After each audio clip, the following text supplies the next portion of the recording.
Amis de la liberté, de la démocratie et de la bonne gouvernance, salut à tous et bienvenue à ce nouveau rendez-vous de votre émission Le Grand Déballage qui se déporte au domicile de l'Aétaré Basile Guissou. Il est un chercheur. Avec lui, nous allons revenir sur l'histoire politique de la Haute-Volta au Burkina Faso. Basile Guissou, bonjour à vous. Bonjour.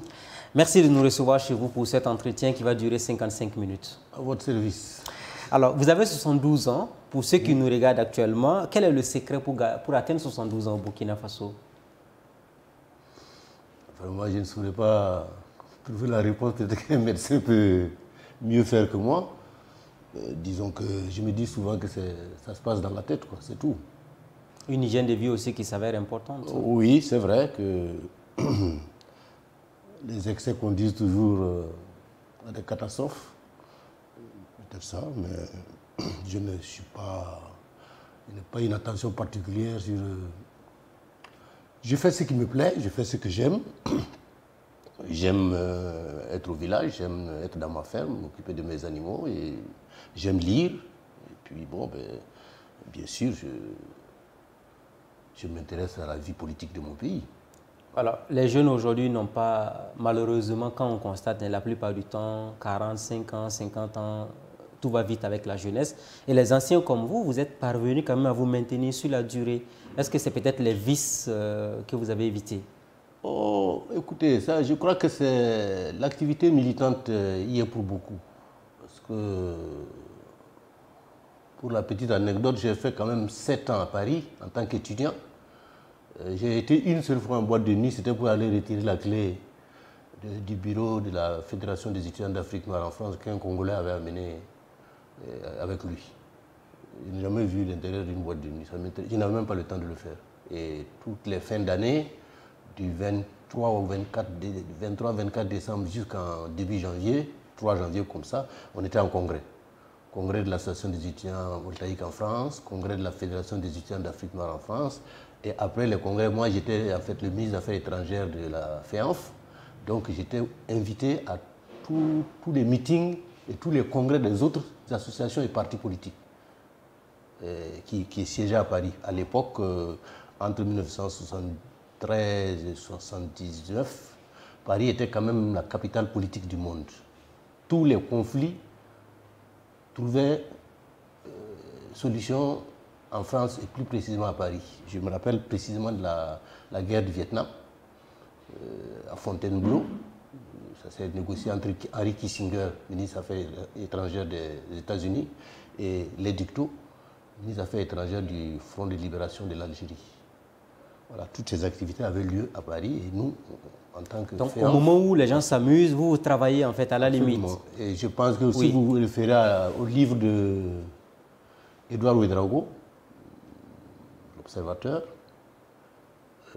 il explique quand il était étudiant à Dakar, les militants de l'association des étudiants voltaïques à Dakar, qui a fait partie des premiers mouvements étudiants qui ont créé l'Union générale des étudiants voltaïques, il dit que les militants, pendant qu'eux, ils allaient danser, et ils étudiaient la politique. Ils préparaient les assemblées générales. Donc quand ils intervenaient, c'est des interventions déjà suffisamment réfléchies. Et eux, ils sont souvent perdus. Ça nous permet d'ouvrir une fenêtre assez importante avec vous. On a l'impression que la jeunesse d'aujourd'hui ne lit pas et n'apprend pas assez. On a l'impression que les gens pensent que c'est sur le tas que tout se construit, alors que non, c'est un processus. Oui, c'est vrai que les jeunes sont beaucoup distraits aujourd'hui par beaucoup de possibilités d'être en contact avec le reste du monde. Vous avez votre portable, vous pouvez suivre ce que vous voulez, prendre les informations que vous mettez. Je le répète à mes étudiants, il n'y a que le livre qui vous apporte le savoir.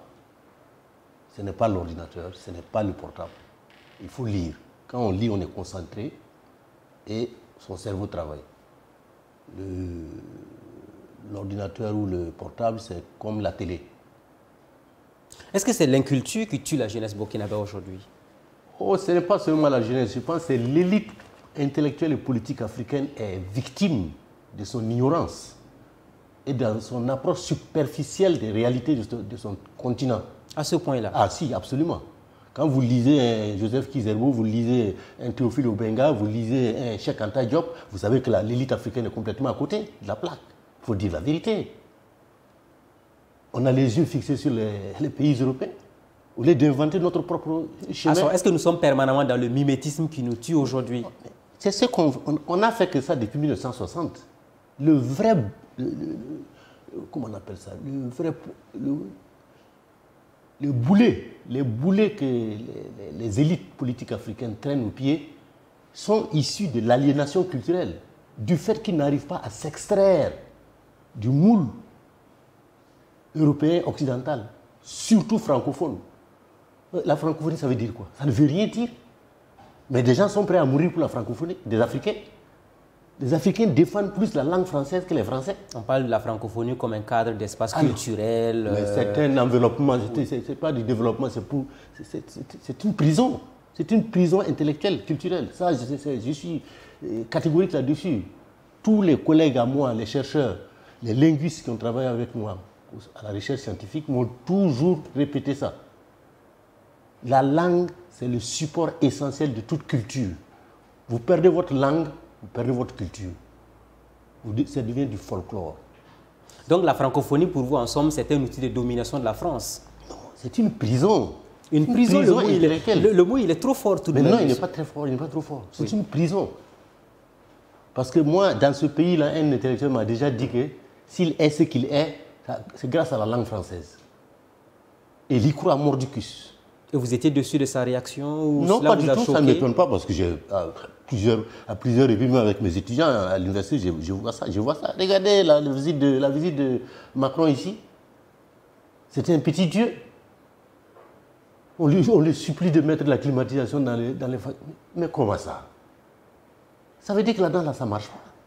Ce n'est pas le président du Burkina Faso. Pourquoi? Comment vous dites que c'est uniquement ça? C'est l'aliénation. Alors, pour vous, le cordon ombilical est toujours là, il n'a pas été coupé et c'est ce qui tue les pays africains francophones? On a tenté, il y a eu des tentatives. Le Congo de Lumumba a tenté, le Ghana de Kwame Nkrumah a tenté, Kagame est en train de tenter, Kadhafi a tenté. On avance, on ne recule pas. Mais pour ceux qui ont de la hauteur, on peut mieux faire. Une escale encore sur la francophonie. Vous avez dit que c'est une prison. Pour vous, c'est une coquille vide. Tous les pays francophones doivent se retirer de la francophonie aujourd'hui? Écoutez, l'Afrique doit se construire comme continent. On n'a pas à aller s'en mêler avec la France ou la Belgique ou bien le Canada. Ce n'est pas eux qui vont nous développer. Moi, je ne peux pas me sentir plus proche de la France que du Togo ou du Ghana ou du Mali. Non. Pourquoi nous n'avons pas maintenu l'Afrique occidentale française et que les hauts fonds ont été utilisés pour balkaniser l'Afrique francophone? Pourquoi? Parce que c'est divisé pour régner. C'était plus simple. Donc, le problème de l'Afrique, ce sont ses intellectuels. C'est l'élite africaine qui a travaillé à détruire le continent africain. Les villages africains n'y sont pour rien. Le villageois africain n'est pour rien. Celui qui n'a pas été à l'école, il est un zéro. Il ne compte pas. Il ne compte que pour voter. C'est tout. Mais plus tu as des diplômes français, plus tu montes dans la société, plus tu as de la considération, plus tu as de l'argent. Vous avez déjà vu nommer un paysan ministre en Afrique? Jamais. Pourtant, aux États-Unis, Carter, c'était un cultivateur d'arachides. Le président Jimmy Carter, oui. Il a été président des États-Unis. C'est important de le préciser. Oui, c'est un producteur d'arachides. Mais vous ne pouvez pas voir ça en Afrique. On vous demande que c'est bac plus combien? Si c'est bac plus 3, on doute encore. Si c'est bac plus 5, ça va encore. Si bac plus 7, la hiérarchie sociale, là, c'est taillé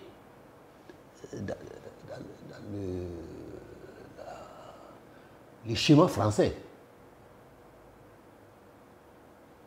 Nous, quand vous avez fait vos études à Paris, comme le dirait Célestin Monga, un camarade à moi, camerounais, qui a écrit justement sur le franc CFA, il dit que c'est quand les diplômés africains de Paris, quand ils rentrent dans son pays, c'est le pays qui lui doit.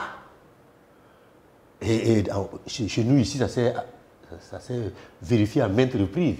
Il y a des étudiants qui finissaient leurs études dans les années 1960 et qui posaient leurs conditions avant de rentrer. Demandaient la direction générale de tel service, demandaient une maison de service, une voiture de service, un boy cuisinier. Vivre à l'occidental en Afrique. Voilà. Donc, ce sont des assistants techniques français dans leur pays. La vérité, c'est ça. On a l'impression que... Vous voyez le statut, le fameux statut des magistrats là, même les jardiniers sont prévus là-dedans. Quand même. C'est-à-dire que c'est le statut du magistrat français détaché pour aider la justice du Burkina Faso. Mais les magistrats vont vous dire qu'ils veulent de meilleures conditions de vie et de travail. Comme tous les êtres humains. Comme les paysans de mon village. Lui aussi, il veut de meilleures conditions. Donc, il faut savoir raison garder. Il ne faut pas demander la lune. C'est mon point de vue. Et ce point de vue-là, les syndicats des magistrats ne seront pas d'accord avec vous, sans doute. Moi aussi, je ne suis pas d'accord avec eux. Pas du tout. Pas du tout. Parce qu'ils sont là pour pérenniser un ordre que je combats. L'ordre néocolonial. Le droit néocolonial, le droit de Napoléon. Que je ne partage pas. Je pense que mon pays, mes villages, là, ils ont un droit. Ils ont une justice. Nous, on a fait les tribunaux populaires de la Révolution dans ce pays-là. Qui en parle aujourd'hui? Personne n'ose en parler. On est reparti au code de Napoléon. Moi, je trouve que c'est un grand bond en arrière. Ça nous retarde inutilement. On n'a qu'à inventer notre droit. Même la France a changé. La France socialiste, avec le Parti socialiste, ils ont changé le code de Napoléon. Là. Nous, on est toujours dans ça. Il est régulièrement question de la justice transitionnelle. On en parle, on n'en pas fini, pour solder un peu tout ce que nous avons connu comme problème au Burkina de 1960 à aujourd'hui. Peut-être une alternative pour vous? Moi, je suis un partisan des tribunaux populaires de la Révolution. Décidément, la Révolution vous colle à la peau. Mais c'est nous qui l'avons faite. Je suis un acteur qui s'assume. Je ne me mets pas à genoux pour demander pardon à qui que ce soit d'avoir fait cette révolution. Elle était nécessaire pour mon pays. Je l'assume.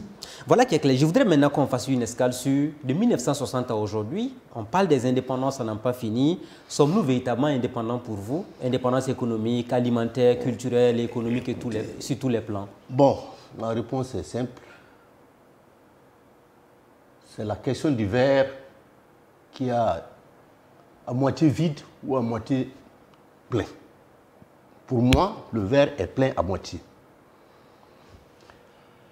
Les indépendances ont été l'aboutissement d'un long combat. Quand je prends le Burkina Faso, c'est une colonie qui a été créée en 1919, supprimée en 1932, reconstituée en 1947. Et grâce au combat des élites, à l'époque, il n'y avait pas de parti politique, donc c'était les chefs traditionnels, le Moro Naba en tête. Il faut que les gens le sachent. Parce que le premier parti politique qui a été créé au Burkina Faso, c'est le Moro Naba qui l'a créé pour demander la reconstitution. Et vous avez le nom de ce parti-là? C'est le parti... Le Rassemblement des masses africaines, je crois. Rassemblement des masses africaines. Un parti politique créé... D'émancipation des masses africaines. Alors, un parti politique, c'est bien important de le préciser, créé par le Moro Naba. Oui, avant le RDA. Avant le RDA. Avant le RDA. RDA est vu comme aujourd'hui le premier parti politique. Tout le monde en parle, on n'a pas fini. C'est PCMA, je crois. Ça, c'est PCMA. Parti d'émancipation des masses africaines, je crois. PCMA. Le premier parti qui a pu faire élire le premier député et Philippe Zéna Kabori pour aller avec le dossier de demande de reconstitution de la colonie de Haute-Volta à l'Assemblée nationale française. Malheureusement, en allant siéger, il s'est arrêté à Abidjan. Le matin, il va à la douche. Quand il sort de la douche, il tombe. Arrêt cardiaque, il meurt à 27 ans. Il est sorti, c'est le plus jeune pharmacien sorti de William Ponty, major, à 27 ans. Philippe Zenda Kaboré. C'était un génie. Une grosse perte pour la Haute-Volta en son temps. On a connu beaucoup de pertes chez moi. Lui, il décède. Le Moro Naba Saga décède en 57. Ouezin Koulibaly décède en 58. Donc voilà un pays, un territoire, un pays, une colonie qui va à l'indépendance sans un père de l'indépendance. Parce que sur la dépouille mortelle de Moro Naba, Ouezin Koulibaly a fait un discours que Albert Salfo Baliman reprend dans son livre Les gens de l'histoire des peuples de Burkina Faso, où Ouezin soutient l'idée selon laquelle la construction à venir devait s'appuyer sur la tradition et sur la modernité. Et pour lui, trouver le juste milieu entre les deux. Voilà, pour lui, parce que les traditions ont joué un rôle quand même assez central pour la reconstitution de la Haute-Volta. Voilà. C'est important de le préciser. Et lui, il a perdu donc un pied. Et c'est en unijambiste, en fait, qu'on va aller à l'indépendance de 1960. Lui-même n'atteindra pas ça. En 57, lui aussi. Et 58, lui, en septembre, 7 ou le 8 septembre 58, il décède à Paris. Donc, en fin de compte, c'était une colonie orpheline. Donc, on a perdu les deux leaders les plus importants pour vous, ou peut-être trois, parce que vous avez cité Philippe Zenda Kaboré qui est décédé à 27 ans. À 27 ans. Et Ouezin Koulibaly aussi qui est parti. Vous avez le Moro Naba Saga. Oui. Donc, les trois personnalités étaient des pièces maîtresses qui auraient dû donner peut-être une autre image à la Haute-Volta en son temps. Absolument. Je pense que l'évolution politique du pays aurait été différente. Alors, dites-nous maintenant, finalement, si ces trois-là ont disparu plus tôt, prématurément, est-ce que l'avènement au pouvoir de Maurice Yameogo a été finalement, à la limite, un président par défaut, puisqu'à la dernière minute, on était dans un vide? Je ne crois pas que ce soit par défaut, parce que cette indépendance justement dont je parle, le verre à moitié, le verre plein à moitié là, c'est pour ça. Parce que ce n'est pas ceux qui ont combattu pour l'indépendance qui l'ont proclamé. En 1957-58, les Maurice Yameogo étaient avec Michel Dorange des adversaires farouches du RDA, de l'indépendance. Et il disait il était de ceux qui disaient qu'on ne peut pas fabriquer une aiguille, donc on ne peut pas être indépendant. Donc c'est un usurpateur alors? Enfin, on peut le qualifier ainsi. Puisque il a combattu quelque chose comme on appelle la deuxième roue de la carrosse, deuxième roue du carrosse, parce que c'était les gens qui étaient à l'affût. Et De Gaulle, qui voulait récupérer la lutte des peuples africains pour l'indépendance, a vite fait jeter son dévolu après Houphouët-Boigny sur les Maurice Yameogo, les Amani Diori et comment il s'appelle, Hubert Maga. Oui. Pas Modibo Keïta. Modibo Keïta était avec Senghor pour faire la fédération du Mali. Et c'est Houphouët. Hubert Maga du Bénin, vous avez dit aussi. Dahomey, oui. À l'époque, c'était Dahomey. Dahomey, oui. Voilà. C'est eux que la France a utilisé contre les vrais RDA, les vrais défenseurs. Parce que pour le Niger, par exemple, c'était le Sawaba, le parti Sawaba, qui était la section du RDA au Niger et qui demandait l'indépendance immédiate, sans condition, comme en Guinée. Et ils ont été mis de côté. Et on a fait monter ceux qui étaient prêts à la collaboration, puisque, comme je vous disais tantôt, Houphouët-Boigny était ministre d'État du général de Gaulle. Donc l'indépendance a été sabotée. Donc Houphouët-Boigny était le recruteur officiel de Gaulle en Afrique ou pas? C'est le préfet, comment on appelle ça? Le représentant... Le chef des valets locaux, en fait. Absolument.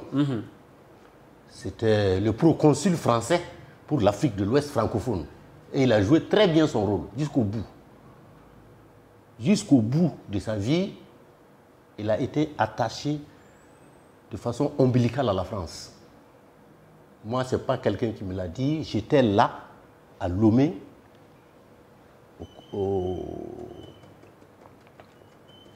à la réunion des chefs d'État. J'étais avec le président Sankara.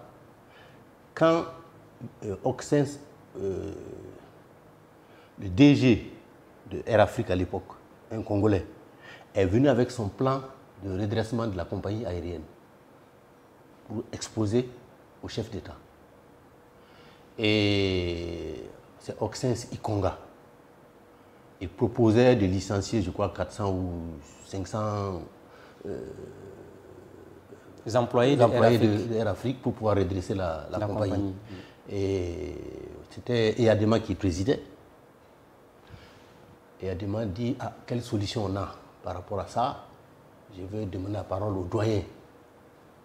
Houphouët-Boigny a dit ceci. Je vous ai toujours dit qu'un noir ne peut pas diriger une compagnie en Afrique. Air Afrique ne peut pas être dirigée par un Africain. Houphouët-Boigny a osé dire ça devant tous les chefs d'État. Oui. Et il a dit, donnez-moi le feu vert, je vais voir mes amis français, ils vont nous amener un Français pour redresser Air Afrique. Il n'y a que Thomas Sankara qui a pris la parole pour dénoncer ce comportement-là et donner l'exemple de Ethiopian Airlines qui existe depuis 1945 et qui n'a jamais utilisé un expatrié comme DG. Mais jusqu'à nos jours, Ethiopian est une des premières meilleures compagnies du monde. Ce n'est pas de l'Afrique seulement, du monde. Et systématiquement... il lui a dit qu'il faut arrêter de louer les avions sans payer, transporter vos ananas et vos produits sur la France sans payer, nommer vos anciens ministres, demander à ce qu'on nomme vos anciens ministres comme des directeurs à l'intérieur de la compagnie avec les avantages inouïs. Et la société peut se redresser par nous-mêmes. Sankara était donc le seul et unique à prendre la parole pour défier Houphouët-Boigny sur l'avenir de Air Afrique. Et quand il a fini, Eyadema a dit que de toute façon le débat est clos, on va demander au doyen d'appliquer sa solution. Voilà comment Yves Roland Bilkar a été nommé DG de Air Afrique. Il a vendu tous les avions, tous les Boeing, et commencé à payer les Airbus. Et je me rappelle très bien de cette interview qu'il a donnée à Jeune Afrique, puisqu'il n'arrivait pas à redresser la compagnie. Il dit que lui, il croyait il ne savait pas que les Africains ne voyagent pas, mais les Africains déménagent. Parce qu'il faut doubler le poids de bagages, les kilos de bagages par passager. Alors que, d'autre part, les techniciens d'Air Afrique disaient à l'époque que Airbus n'avait pas de... comment ils appellent ça? La soute à bagages ne contenait pas beaucoup. Donc, on était obligé d'affréter 2 avions pour New York. Un avion qui part avec les passagers et un autre qui part avec les bagages. Évidemment, ça veut dire que la compagnie va tomber. En fait, il est venu pour tuer la compagnie. Bien sûr. Et il a réussi sa mission. Alors, on continue l'émission avec vous. Alors, de 1960 à aujourd'hui, le Burkina Faso a connu énormément de crises politiques. Je voudrais qu'on fasse une escale sur 2 dates. 1966, Maurice Yamego a été chassé par la rue. On se rappelle très bien. En 2014, on pourrait dire qu'il y a eu le remake de 1966. Alors, est-ce que cela fait partie des exceptions de la politique burkinabé aujourd'hui qu'on peut citer en exemple pour les autres pays du continent africain? Alors, on peut dissocier les 2 dates, mais on a l'impression qu'il quand même il y a une similarité. Je suis de ceux qui pensent que nous avons une trajectoire à part. Je parlais tantôt de 1919, de 1932, de 1947, de 1956, 57, 58, avec la disparition coup par coup de Philippe Zenda Kaboré, de Moronaba Sarr et de Daniel Wézen Koulibaly, qui a amené au pouvoir, en vérité, des novices du combat politique, qui n'ont jamais été des anticolonialistes. Exemple de Maurice Yamego. Mais qui, l'un dans l'autre, ont essayé, vaille que vaille, de prendre la relève. Les gens se sont demandé même comment Maurice Yamego est parvenu à être finalement président de la Haute-Volta. Écoutez, ça, c'est chez Houphouët que ça s'est réglé. Hein. C'est Houphouët-Boigny qui a fait de Maurice Yamego. Qui a fait de Maurice Yamego ce qu'il était. Si vous lisez Albert Salfo Balima, c'est écrit dessus, noir sur blanc. Le premier gouvernement de Haute-Volta, Maurice Yamego, il a été composé dans le salon de Houphouët-Boigny. Avec Orange Michel, qui était un capitaine français, qui était député de la Haute-Volta. Et Houphouët-Boigny. Ouézé même n'était pas là-bas. Donc, Houphouët-Boigny a fait tout pour que Maurice Yamego soit président. C'est lui, oui, absolument. Ok. Et effectivement, la gouvernance ne pouvait pas être l'idéal de... Il n'a fait que 6 ans de pouvoir, oui, finalement, avant d'être renversé par la rue. Absolument. C'est une belle partie quand même de l'histoire de la Haute-Volta qu'il faut compter à la nouvelle génération. Le Burkina a été un des premiers pays, je crois, de la sous-région, même sinon du continent, à vivre une situation comme ça, où une grève se transforme en insurrection, exige le départ d'un régime. 1966, c'était quand même récent, au lendemain des indépendances. Oui, absolument, janvier 1966. Oui. Et il faut, pour la petite histoire, il faut dire que c'est l'incapacité aussi de la classe dirigeante civile d'accepter que Joseph Ouédraogo, qui était le leader syndical en vue à l'époque, qui était le président de l'intersyndicale qui a déclenché la grève, accède au pouvoir parce que lui aussi, c'était un dissident du RDA au pouvoir. Donc, le mot d'ordre qui a été lancé par les autres parties prenantes de l'insurrection, c'était l'armée, à bas Maurice, l'armée au pouvoir. On a été chercher la Misana, qui habitait en face, c'était à la place la nation actuelle, là. Et la Misana a pu obtenir que Maurice démissionne. Et puis, bon, l'armée est montée au pouvoir. La Misana a pris le pouvoir en 1966. 2014, on chasse Blaise Compaoré. C'est encore un militaire qui arrive au pouvoir. Ouais. Alors, à la limite... Non, c'est... Disons que, qu'on veuille ou pas, c'est quand même le corps mieux préparé, le mieux organisé, le mieux discipliné, envers lequel, spontanément, les gens se... Comment on appelle ça? Ils se confient à cette force-là, parce que c'est une force organisée. En 2014, l'opposition, c'était de multiples partis, des sociétés civiles, des associations, etc. Il n'y avait pas une structure, il n'y avait pas un front organisé avec une tête, comme en 66. Non, on avait le chef de file de l'opposition politique qui était la tête. Oui, non, on se disait que c'était son pouvoir à lui. L'insurrection ne s'inscrivait pas dans les institutions de la 4e République, non. C'était contre la 4e République. Donc vous ne pouvez pas demander au chef de file de l'opposition d'avoir le poids qu'il pouvait avoir dans le cadre des institutions, le même poids que dans une insurrection. Et l'insurrection, ça vient de...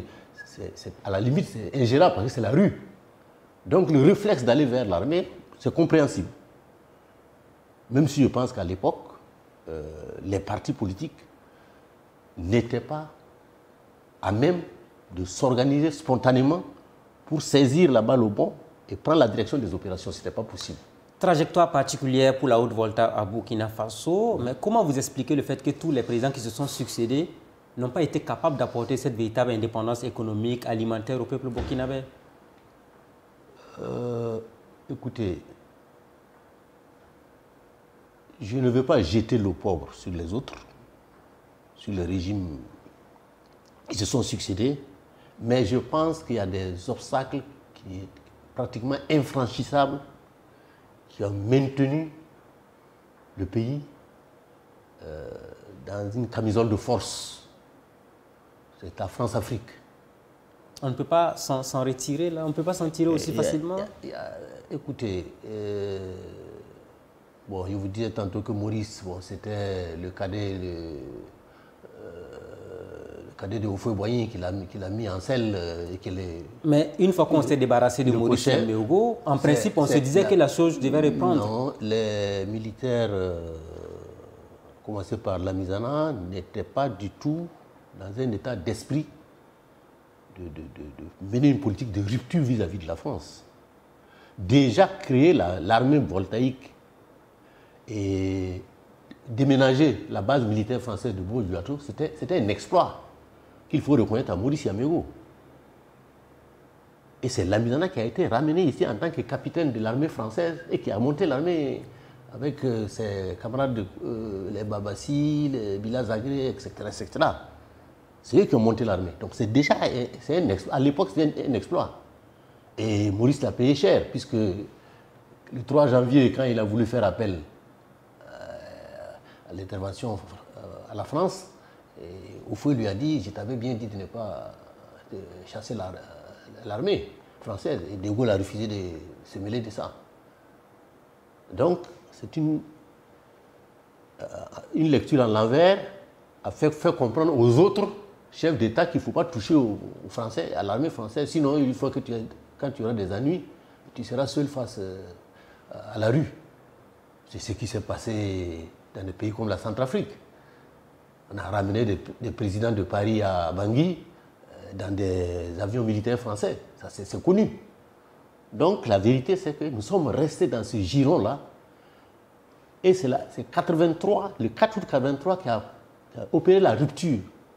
La première vraie rupture avec la France-Afrique, avec l'ordre néocolonial hérité de 1960, c'était la révolution. Alors, est-ce que vous voulez dire que la révolution d'août 83 a surpris même la France parce qu'elle n'aurait pas aimé avoir une telle révolution en Haute-Volta? Écoutez, nous, en tout cas, moi, mon parti politique a été créé à Paris, en 1978. Au nez et à la barbe des autorités françaises qui cherchaient à anéantir la Fédération des étudiants d'Afrique noire en France. Qui avait des leaders quand même assez charismatiques, on parle d'Alpha Condé, Oui, entre autres. absolument. Et c'est en 1978 qu'on a donné le contenu de la révolution qui est à faire au Burkina Faso pour nous arracher de la dépendance. On a parlé de la révolution démocratique et populaire, on a parlé de la rupture des accords. On là, c'est qui et qui? C'est important de préciser. Vous étiez avec qui et qui? Quel était le groupe restreint qui parlait de cette révolution démocratique en 1978? C'est l'Union des luttes communistes. À l'époque, avec des camarades comme Walian Noaga Jean-Baptiste, Cabré Bonaventure, qui est là, qui est un professeur des lycées au collège, du lycée technique à la retraite. Walian Noaga, lui, il est resté à Paris. Il y a eu Diawara Cheikh Oumar, que vous connaissez, qui était notre ambassadeur en Arabie Saoudite pendant longtemps. Vous avez Sommet Dieudonné Valère. Vous avez Zoubra Alain, que vous connaissez. Vous avez Firmin Diallo. Vous avez Rochma Christian Kaboré. Vous avez Simon Comporé. Vous avez Traoré Moïse. J'en oublie, hein. Donc régulièrement dans vos débats, c'était de préparer une révolution démocratique en Haute-Volta. Pour rompre avec le système néocolonial et la dépendance économique, pour créer un capitalisme national. Parce que vous êtes rendu compte que la Misanet et ses Herbo n'ont pas fait l'affaire? Non, ils ne pouvaient pas. Ils étaient limités. Ils étaient limités, c'est une vérité. Ils n'ont pas étudié la politique. Ça leur est tombé dessus pratiquement. J'ai dit souvent ça. Moi, j'ai fait 7 ans à Paris. J'allais le jour à l'université et la nuit, j'étais dans des cellules en train d'étudier Mao Tse-tung, d'étudier Lénine, d'étudier Staline, d'étudier toutes les révolutions dans le monde. Je me rappelle très bien c'est un exemple, une anecdote que je vous donne. J'ai posé la question à mon maître en formation politique à l'époque, Walian Noaga Jean-Baptiste. Je lui ai demandé un jour, mais on parle de régime fascisant, de fascisme. Qu'est-ce que ça veut dire? Quel contenu on met dans ça? Il a pris un bout de papier qu'il a écrit, Georges Dimitrov, œuvre choisie en 3 tomes. Il m'a dit d'aller chercher ça à la librairie et puis de lire. J'ai ces 3 tomes-là avec moi aujourd'hui encore. Et quand vous avez lu, vous êtes sorti édifié du avec contenu? La définition du fascisme comme étant la dictature aveugle, la fraction la plus réactionnaire du capital financier international. Et jusqu'à présent, ça continue? Ça continue. On a l'impression que ça existe, hein, des régimes de cette nature. Mais absolument, absolument. L'un des cas, c'est Donald Trump, peut-être des absolument. Les États-Unis sont en pleine dans cette dynamique. Certains ont évoqué le capitalisme sauvage. Oui, absolument. C'est le libéralisme à tout craint. C'est pratiquement depuis la crise 2008, ça s'est généralisé dans le monde entier. Alors, revenons donc sur les particularités toujours du peuple burkinabé, parce qu'on remonte l'histoire 60 à aujourd'hui. En 1983, comment s'est organisée cette révolution avec les Thomas Sankara, les Blaise Compaoré? Je vous ai dit que ce n'est pas 83. Enfin, c'est l'aboutissement d'un processus. Depuis 78, depuis 71 même. Parce que le 5e congrès de l'Union générale des étudiants voltaïques, en 1971, a rompu avec le mouvement de libération nationale de Joseph Kizerbo pour tracer une autre ligne politique qu'on appelait la ligne anti-impérialiste conséquente. Parce qu'on traitait les Kizerbo de réformistes. Moi, je n'étais pas encore... je venais d'avoir le bac en 1971. Donc, en 1978, il y a eu une scission encore à l'intérieur du mouvement étudiant qui a donné donc le Parti communiste révolutionnaire voltaïque et l'Union des luttes communistes. Donc j'étais un des premiers responsables. Et c'est nous qui avons proposé le cheminement qui devait conduire à la révolution du 4 août 1983. Mais vous avez su que les civils, à main nue, vous n'allez jamais faire cette révolution. Non, depuis Paris, tous les officiers qui sympathisaient avec nos idées, qui étaient de passage à Paris, prenaient contact avec le mouvement étudiant, diffusaient nos journaux, notre littérature. Donc, on était en contact permanent. Donc, vous avez constitué en amont une aile militaire qui devait faire cette révolution? Non, l'aile militaire s'est constituée à partir de nos idées. Des idées que nous diffusions. On amenait la littérature pendant les vacances, quand on rentrait avec les livres de Mao Tse-tung, de Lénine, etc., des combattants, du Frélimo, etc., etc. Donc cette littérature-là, elle était à la disposition de tout le monde, y compris des militaires. Et il y a eu des militaires qui se sont familiarisés avec ces concepts-là et ces idées-là et qui partageaient avec nous cette ligne politique qu'on a déclarée le 4 août 1983. Avant le 4 août 1983, on parle de cette parenthèse. De Césaire à Thomas Sankara, il y a eu la parenthèse Jean-Baptiste Ouédraogo. Oui. Alors, est-ce que c'était simplement, au moins là, on peut le dire, un président par défaut? C'était un accident de l'histoire. Ah, c'est méchant quand même. C'est absolument. Il le mérite. Il n'aurait pas volé. Parce que j'estime qu'on doit avoir du respect pour nos morts. En Afrique, c'est sacré. Avant qu'on enterre quelqu'un, on vous demande tous de lui pardonner s'il vous a fait du tort. De dire s'il vous doit quelque chose, que la famille prenne l'engagement de payer, afin qu'il soit enterré pur, propre. C'est des valeurs sur lesquelles je ne transige pas. Quelqu'un qui est capable de battre un cadavre, d'insulter un mort, vraiment je m'en démarque.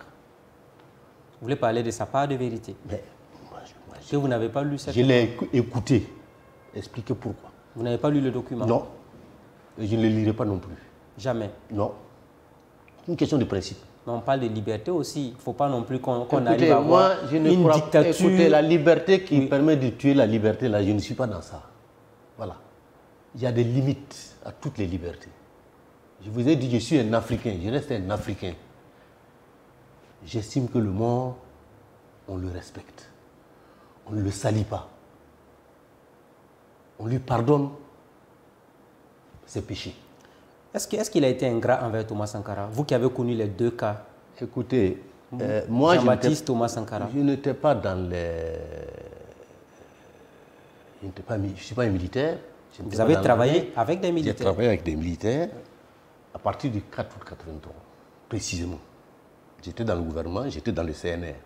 Mais je sais, de bouche à oreille, que le 4 août 1983, n'eût été l'intervention de Thomas Sankara pour sauver la vie de Jean-Baptiste Ouédraogo, il était programmé pour être assassiné. C'est Sankara qui a envoyé Siguet, Vincent Siguet, assurer sa protection, le temps que lui-même il arrive. Il quitte la radio, la télé pour venir chez Jean-Baptiste. Ça au moins, c'est ce que j'ai appris. Rien que pour ça, je pense qu'il y a des gants à porter pour porter des jugements. Mais la question que l'on est appelé à se poser, que gagne-t-il en salissant l'image de Thomas Sankara aujourd'hui? C'est lui seul qui peut répondre à cette question, pas moi. Je suis désolé. C'est lui seul. Moi, personnellement, je ne le sais pas. Et c'est pour ça que j'ai dit qu'il est inculte politiquement. Quand on a une culture politique, on s'interdit certaines choses. C'est tout. Vous avez aimé la réaction des jeunes par rapport à cette œuvre? C'est légitime, c'est juste, et c'est vrai, c'est juste. quand on fait de la politique, il faut savoir que ça s'apprend, c'est une science. On s'interdit certaines attitudes, certains propos. Alors, Thomas Sankara est arrivé au pouvoir avec vous, comme vous l'avez dit, vous l'avez préparé et ils sont arrivés au pouvoir. On a senti en lui une vraie rupture. De 1960 à 1983, c'était la première fois que le Burkina changeait de cap véritablement en termes de gouvernance et de changement au sommet de l'État. Ça, c'est certain que l'État néocolonial hérité du colonialisme français a été secoué dans ses fondements à partir du 4 août 1983. Apparemment, toute la sous-région a été touchée. Mais bien sûr. Et je disais tantôt... On a commencé par Houphouët-Boigny. Nous avons commencé par déstructurer l'héritage de l'État colonial par la justice, avec les tribunaux populaires de la Révolution. Des règlements de compte, on en a parlé aussi, on n'a pas fini. Il n'y a aucun règlement de compte. Les TPR n'ont même pas fait une seule condamnation à mort. On a retiré des biens à des gens, des biens mal acquis. Un homme comme le président Lamizana Sangoulé a fait une prestation qui reste pour moi un exemple d'intégrité pour un homme politique. Quand on lui a demandé sa fortune, il a une villa à la zone du bois, une villa dans son village et une Peugeot bâchée. Le tribunal était obligé de l'acquitter. Et il a eu une position de principe par rapport au fonds secret. Le tribunal voulait l'obliger à dire à qui il a porté secours avec cet argent. Il a dit non, les textes me donnaient le droit de ne pas révéler. En tant que chef d'État. En tant que chef d'État, je n'ai fait qu'appliquer les textes. Donc je ne donne pas le nom de quelqu'un. Et c'est les personnes qu'il a aidées qui sont venues témoigner au tribunal pour obtenir son acquittement. Et quand il a été acquitté, ses pieds n'ont pas touché le sol, on l'a transporté jusqu'à sa maison. Tout un symbole. Hein. Tout un symbole. Donc les TPR n'ont pas condamné d'innocents. Non, là, mais écoutez, il y avait combien de Burkinabés? Il y avait des dizaines de millions de Burkinabés. Est-ce qu'ils ont tous passé au tribunal, au TPR? Tous ceux qui ont passé au tribunal, c'est qu'ils ont fait quelque chose. Ils savent. Oh non, non, écoutez, vous savez, comme on dit quoi, en temps de paix, tout le monde est héros. L'un des tournants de la gouvernance de Thomas Sankara, ça a été le changement de nom, de Haute-Volta à Burkina Faso. 84. Là aussi, on en parle en 1984. Oui. Parlez-nous un peu des péripéties de ce changement de nom de Haute-Volta à Burkina Faso. Écoutez, nous, de toute façon, on était tous convaincus. Ça n'a même pas fait l'objet d'une discussion, d'un débat. Non. Haute-Volta, ce n'est pas notre nom. C'est le nom que la France a donné à sa colonie. Nous, il nous fallait inventer, créer un nom. Nos slogans étaient clairs. Hein? C'est oser inventer l'avenir. Donc, il fallait trouver un nom pour le pays. Et ça, c'est Sankara qui a fait la proposition au CNR, qui l'a adopté, de donner le nom Burkina Faso. Et le citoyen sera le Burkinabé, mot invariable,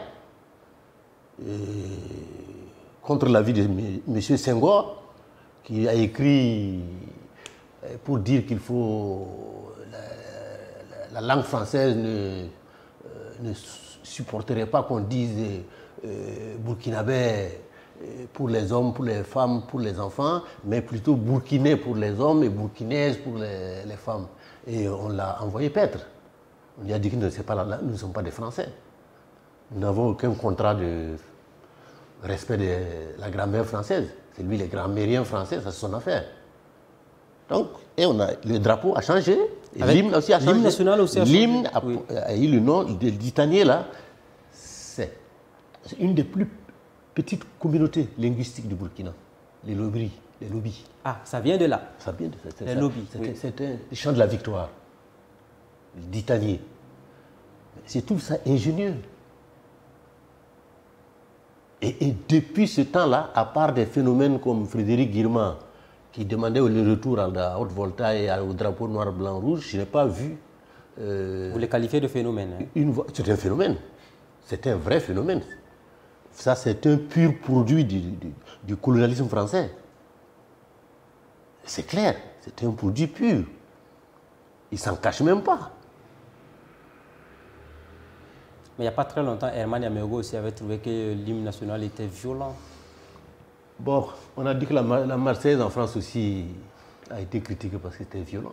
On parle de sang impur. Voilà, donc ce n'est pas interdit. Le pouvoir de Thomas Sankara, 83-87, vous avez été même à un moment donné le numéro 3 de ce régime. Est-ce que cela a été facile pour vous de travailler avec ces militaires? Parce qu'on disait que c'était un homme trop pressé, qui voulait aller trop vite, comme s'il sentait la fin plus tôt que prévu. Bon, chacun a son approche et sa compréhension du problème. Moi, je ne dirais pas ça du tout. Il était pressé par rapport à quoi? Par rapport à qui? Quand on dit qu'il était... On avait l'intention qu'on voulait tout faire tout de suite et maintenant. Écoutez, on est allé à notre rythme. Une révolution, ce n'est pas un dîner de gala. On ne vient pas avec un costume 3 pièces, avec un nœud papillon, avec que de pilles, etc. Voilà. C'est un renversement violent d'un pouvoir par un autre. Donc c'est tout à fait normal le rythme auquel la révolution est allée, en bouleversant et en remettant le pouvoir à 8000 villages où chacun avait le CDR, son comité de défense de la révolution, qui a été mis en place sans l'assistance du pouvoir central. Parce que c'est la nuit du 4 août, quand Sankara a demandé à tous les villages, à tous les quartiers des villes, de constituer des CDR, le CNR lui-même n'était pas constitué. Donc, le pouvoir s'est mis en place en même temps que les CDR, qui ont couvert l'ensemble du territoire. Et j'ai dit que c'est la seule force politique dans l'histoire du Burkina Faso qui pouvait se réclamer d'être à 100% dans tous les villages du Burkina Faso. On a parlé des abus, même Sankara lui-même l'a reconnu à un moment donné. Les CDR, quand même, ils en abusaient un peu. Je vous ai dit que la révolution, ce n'est pas un dîner de gala, ce n'est pas une œuvre d'art où la perfection est des règles. Non, je suis désolé. Et chacun apporte ce qu'il a, ce qu'il est. Ces bandits ou ces repris de justice qu'on a trouvés dans certains CDR, ce sont nos enfants. Ils ne sont pas venus du dehors. C'était un produit du Burkina. Et il fallait les gérer aussi. La révolution, c'est allé très vite. On se rappelle aussi de ces histoires d'enseignants. Chaque jour qui passe, il y a de nouvelles révélations autour de cette affaire. Vous qui avez été un proche collaborateur de Thomas Sankara, quelle est votre part de vérité là-dessus? J'ai un livre que j'ai publié en 1995, dans lequel j'ai dit que cette grève des enseignants était une grève provoquée par le mouvement de libération nationale, le MLN. Parce que la nuit du 4 août 1983, le congrès du syndicat Sinéav avait lieu à Bobo-Dioulasso. Le congrès a adopté une motion condamnant le coup d'État qui venait de se passer le 4 août, demandant au peuple de se démarquer. Ça existe, les papiers existent, on peut les retrouver. En plus de ça, ils ont engagé le processus de la grève pour défier le nouveau pouvoir. J'ai dit, mais écoutez, nous, comme je dis, le pouvoir ne nous a pas surpris. Hein? On a lutté pour le prendre. Vous croyez qu'on va venir nous retirer ça comme ça et puis on va se mettre à applaudir? Mais il fallait bien que la révolution se défende. Et si c'était à refaire, je referais ça. Pourquoi pas? Donc aucun regret. 1200 enseignants, il y avait combien de population au Burkina? C'était une dizaine de millions. Ils savaient ce qu'ils faisaient. Si vous affrontez un pouvoir qui vient de s'installer, vous devez recevoir, vous savez très bien que ce pouvoir-là va réagir. Mais si vous avez fait une mauvaise appréciation, mais ça aussi... Donc vous n'avez aucun remords, malgré le fait que des familles se retrouvent sans un centime, qu'on se retrouve dans le dénuement total et tout ça? On ne fait pas d'omelette sans casser les os. Les œufs là, il faut les casser pour avoir l'omelette. Les moussis disent que la tête du bouc là, même si les oreilles là doivent se tordre, il faut brûler ça d'abord, il faut griller ça pour enlever les poils avant de préparer pour manger.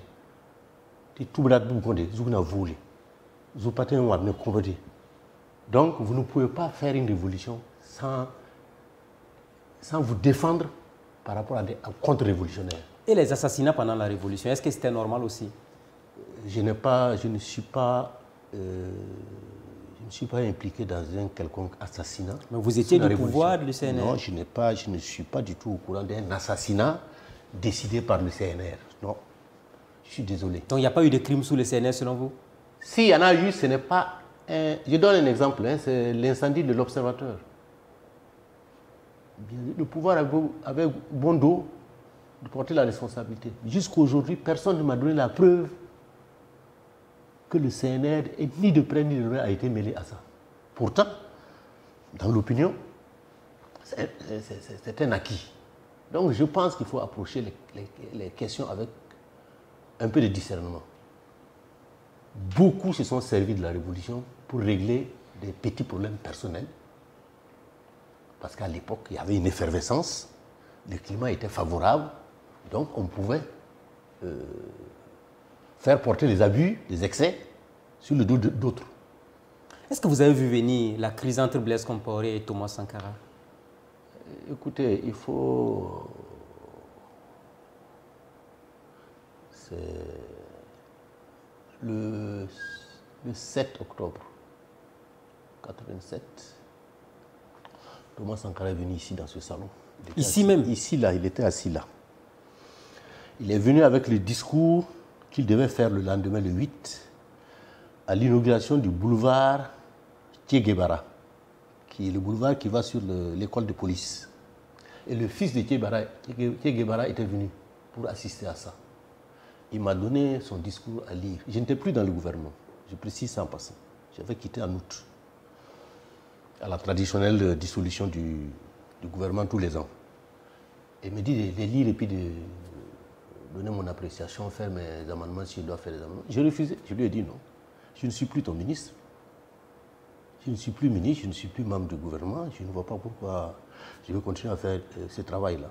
Je le faisais tant que j'étais responsabilisé au niveau du gouvernement. Je ne peux pas ça. Il était très choqué. Et comme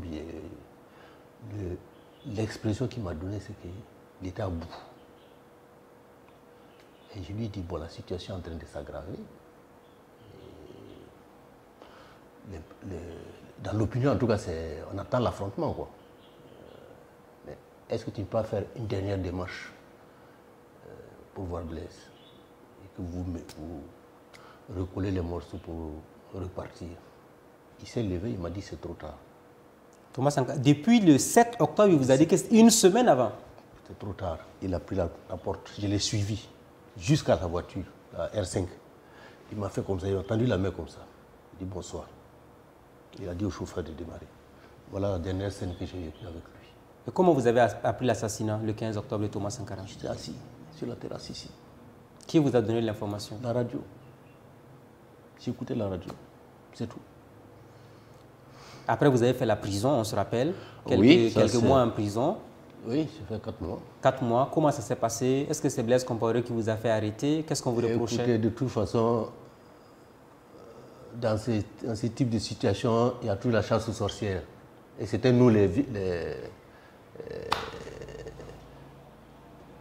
c'est-à-dire qu'on a identifié ce qu'on a estimé être des têtes pensantes qui peuvent nuire à la montée en puissance du pouvoir qui venait d'arriver. Et comme je vous ai dit tantôt, nous, on a été pratiquement chassés du gouvernement. En son temps, on a parlé de rectification. Voilà. Est-ce que vous pensez que le Front populaire a vraiment rectifié quelque chose au Burkina Faso? Mais bien sûr, parce qu'il a mis fin à tout au processus révolutionnaire. Donc la rectification était bien pour réintégrer les rangs avec la bénédiction de Houphouët-Boigny et des maîtres français. Donc Blaise Compaoré a travaillé pour Houphouët-Boigny? Mais absolument. Ce n'est pas un fait du hasard s'il se retrouve dans son pays actuellement. Ce n'est pas un fait du hasard, qui n'existe pas d'ailleurs. Il n'y a pas de hasard. Hein. Tout se tient. Il n'y a pas de hasard. Est-ce que vous pensez que ce qui est arrivé à Blaise Compaoré en 2014, il le mérite amplement? Mais absolument. Il récolte ce qu'il a semé. Ça, je suis parfaitement de cet avis-là. Parce que ce n'est pas qu'il a manqué de conseils et de critiques, même de disponibilité. On a vu des effigies, parce que nous, on a été à la place de la Nation en 2013, 2014, des jeunes qui ont sorti des figures, des visages de Thomas Sankara sur des photos en disant « Voici ce que tes enfants sont en train de faire pour toi ». Est-ce que c'est l'image de Thomas Sankara qui a dû contribuer aussi à l'insurrection de 2014? Absolument. Absolument. Je pense que tout ce qui a été fait pour l'effacer, pour le salir, pour anéantir même son action, l'héritage. Vous avez remarqué qu'il était même, je me rappelle très bien de la télévision nationale qui présente, je ne sais plus si c'est le 40e ou le 30e ou le 40e anniversaire de l'indépendance. On a présenté les chefs d'État qui se sont suicidés au Burkina Faso et on a sauté Thomas Sankara. Quand même. L'histoire l'a réhabilité. Donc je pense qu'il y a des choses à ne pas faire. Les perspectives pour un pays comme le Burkina, comment vous voyez l'avenir de ce pays? Est-ce que cette classe politique est une solution? Oui et non. Oui, parce que je trouve qu'il y a une continuité à l'histoire politique de ce pays. Il y a une continuité. Il y a un axe central qui peut s'accélérer, qui peut s'améliorer, mais qui peut aussi dévier. On n'est pas à l'abri de ça. Non, parce que? Parce que jusqu'ici, l'essentiel du corps politique, de l'élite politique burkinabé, n'est pas favorable à une rupture dans le fond avec notre façon de penser la politique. Donc ils sont tous pareils? Je suis un dialecticien. Je pense qu'une chose est en même temps son contraire. Donc vous avez toujours le pour et le contre, le yin et le yang, le positif et le négatif. Ça peut, comme ça peut ne pas. Est-ce qu'il faut compter sur la jeunesse burkinabé pour l'avenir de ce pays? Personnellement, je compte sur la jeunesse. Je crois en elle et je pense qu'elle a les instruments, le bagage intellectuel, l'histoire de son côté, le passé, comme boussole. Parce que quand tu ne sais pas d'où tu viens, tu ne peux pas savoir où tu vas.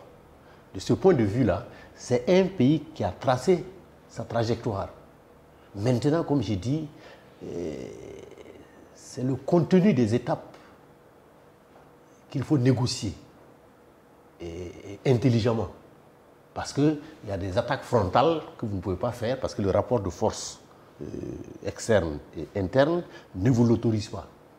Donc il faut savoir les identifier et lever les obstacles les uns après les autres. C'est une intelligence politique qu'il faut.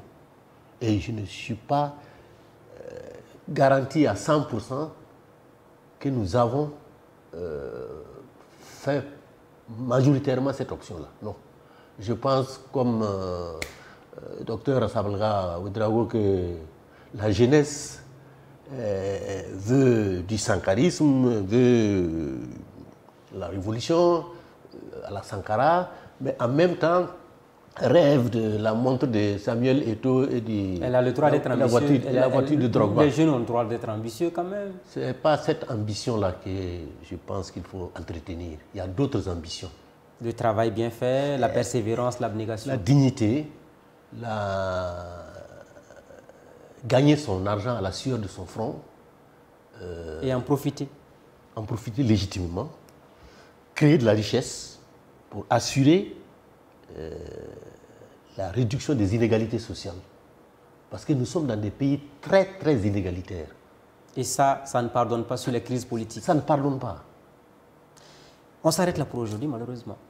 On est en fin d'émission. Encore une fois de plus, on va vous dire, on va vous rejoindre, que la jeunesse ose inventer l'avenir du Burkina Faso. Absolument. Monsieur Laïtare Basile Guissou, merci à vous. Je vous en prie.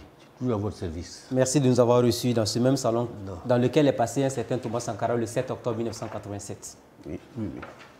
Amis de la liberté, de la démocratie et de la bonne gouvernance, on a ouvert là, à travers cette émission, un pan important de l'histoire du Burkina Faso. Merci à tous et à chacun de nous avoir suivis. Rendez-vous la semaine prochaine avec un nouvel invité. Bonsoir chez vous.